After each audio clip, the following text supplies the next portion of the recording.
So you want to know what are some of the worst parts about living in Phoenix, Arizona?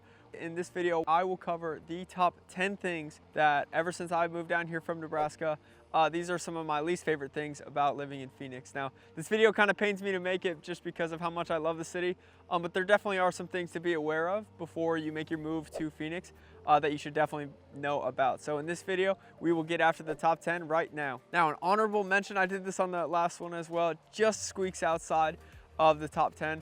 And I don't have any data to provide this, but the drivers down here are terrible. All the way throughout, it just seems like anytime you're on the highways, the interstate, it's a little crazy. My theory is that there's so many different drivers from all over the US that come down here and live in Phoenix. So you have, the Midwest style, the East Coast, the West Coast, and they all combine into one. So drivers down here, definitely a little interesting. When we first had moved down here, we were here a week, we got rear-ended. And about a year ago, I got rear-ended on the interstate too. So drivers are definitely something that you gotta be aware of. It just cracks outside of the top 10. But one of my least favorite things about Arizona at number 10 is how fast car batteries die. Down here in Arizona, car batteries in Nebraska, they would last, 4, 5, 6, 7 years sometimes.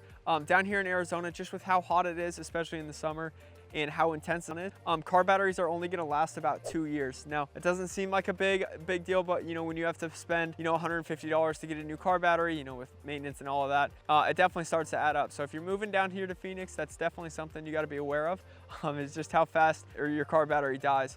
Another thing too is tires tend to not last as long down here as well, just because of how hot the pavement gets in the summer. Sometimes it can kind of wear on the tread a little bit more, especially like if you're living in a condo and you're parking outside on concrete. So just a couple things with car maintenance that they just don't last as long as other areas of the country that they do down here in Phoenix. Now, coming in at number 9, this one really might surprise you, but in the summertime, Arizona actually, especially Phoenix, does not get cold water. The coldest that your tap water will get is like room temperature. Now, the reason for that is the Central Arizona Water Project. It runs from Phoenix all the way to the northwest part of the state.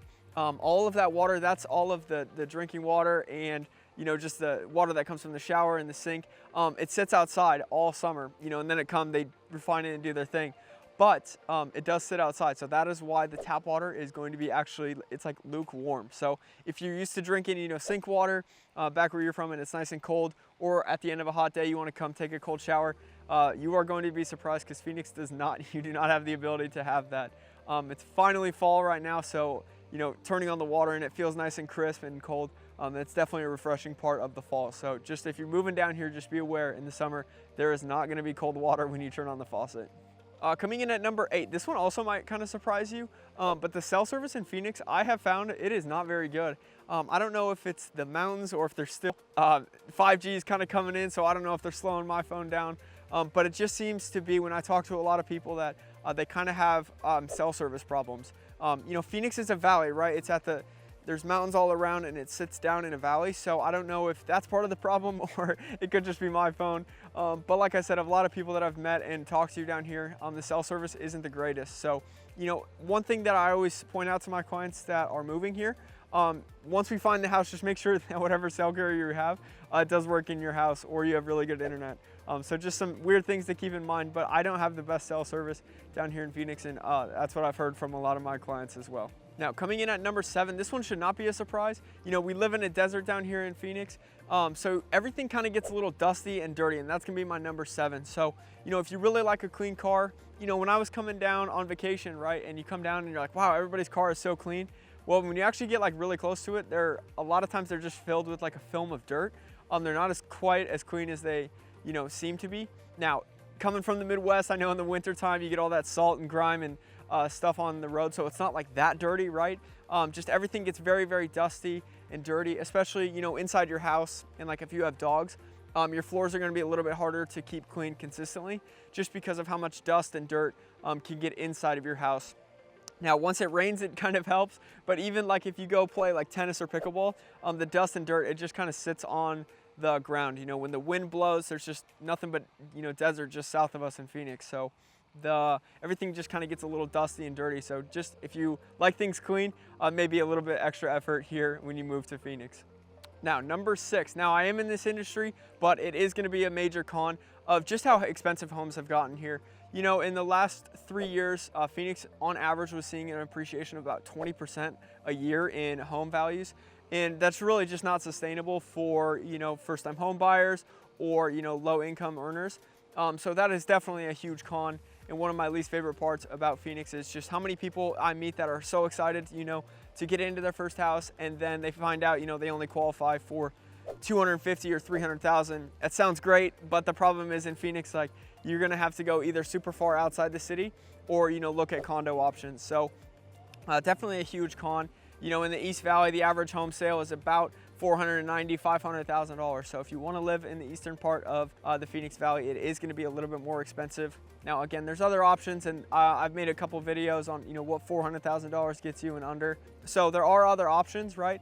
But just know in general, it is really expensive to live here in Phoenix, and that is definitely one of the huge cons about moving to the area. Now, guys, before we get onto the lower half of what are the worst things about living in Phoenix, Arizona, guys, if you like this video, make sure you click the like button and comment down below. I want to know your thoughts about my list so far, as well as, you know, what you think about you know, potentially moving to Arizona, and what you've heard about the negatives, right? What are the worst things that you've heard about Phoenix, Arizona? But guys, my name is Eric, and I work for eXp Realty, and I get calls and texts from people just like you every single day that are thinking about making their move to the Phoenix area. So if you're moving, you know, tomorrow, or you're moving in 4, 5, 6 months, please reach out to us. We're happy to help you, you know, guide your transition to the beautiful and sunny Phoenix, Arizona area. You can either call us or send us a quick text, or hit us up via email if that is your method of communication. And all of our information is in the description below. So definitely check that out, and we're here to help, as well as, you know, show you what living in Phoenix, Arizona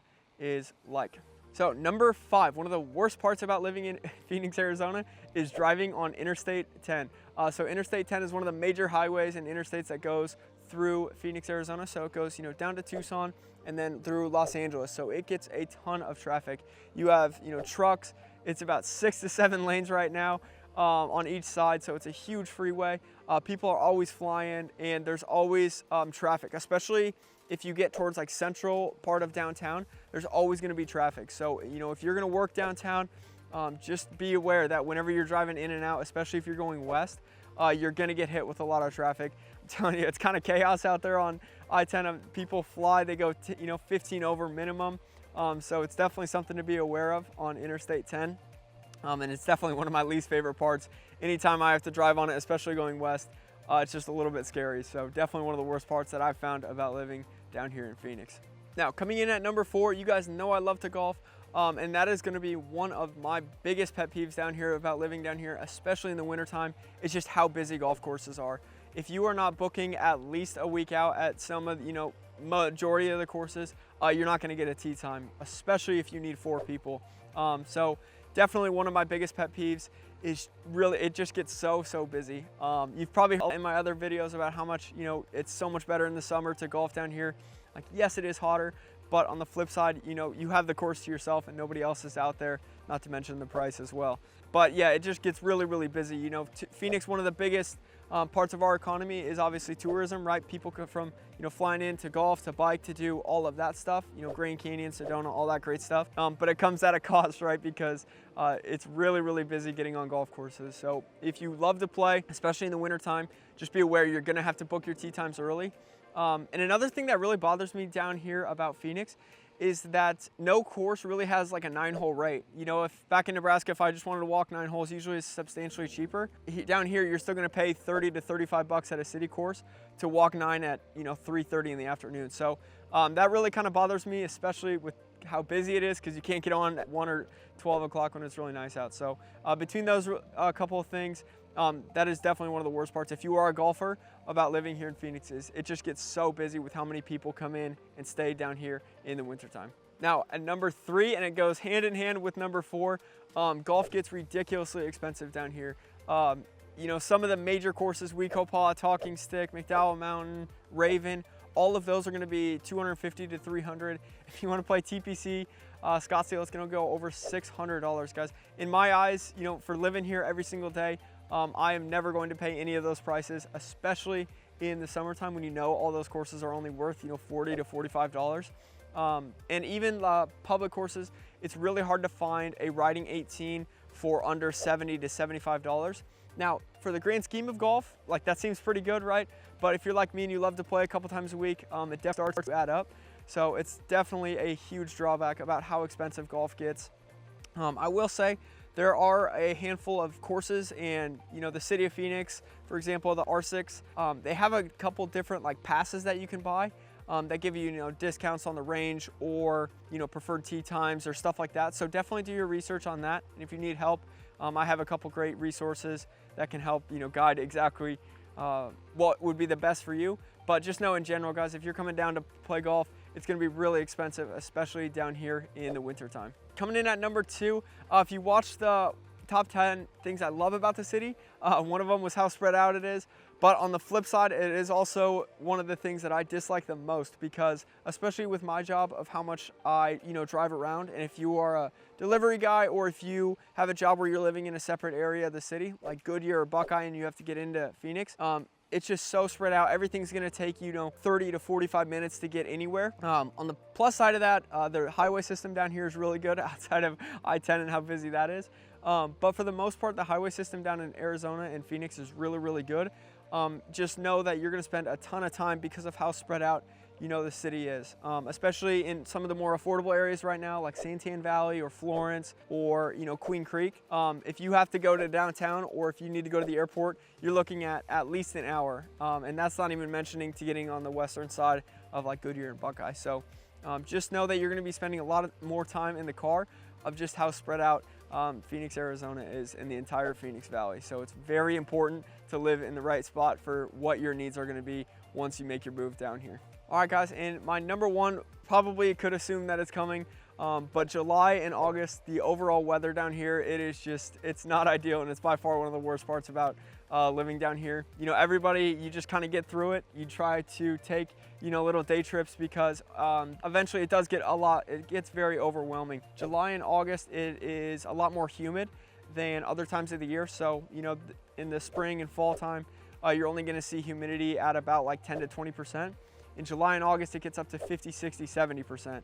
And you combine that with 105-degree temperature, it is definitely sweltering. So whenever I go play golf, I will make sure I tee off, very late in the afternoon at like 3 or 3:30 on, or you have to play in the morning, because if you're outside during the middle of the day, it's absolutely sweltering, and it's just not enjoyable to be at. Now, there are ways to survive the summer, and check out our other video, how to live in Phoenix during the summer.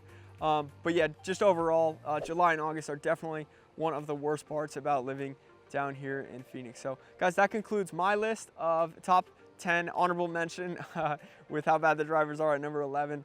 But those are my top 10 things that I do not like about Phoenix, about living down here. So again, comment down below. I want to know your thoughts about what you think about this video. What did I miss? As well as comment below if any other questions or comments you have about this video. And guys, if you like this content, again, make sure you like it and click the subscribe button. And if you need help with your transition to Phoenix, please reach out. We're happy to be a resource and help you move to the beautiful and sunny Phoenix, Arizona area. So thanks for watching, guys, and check out some of our other content.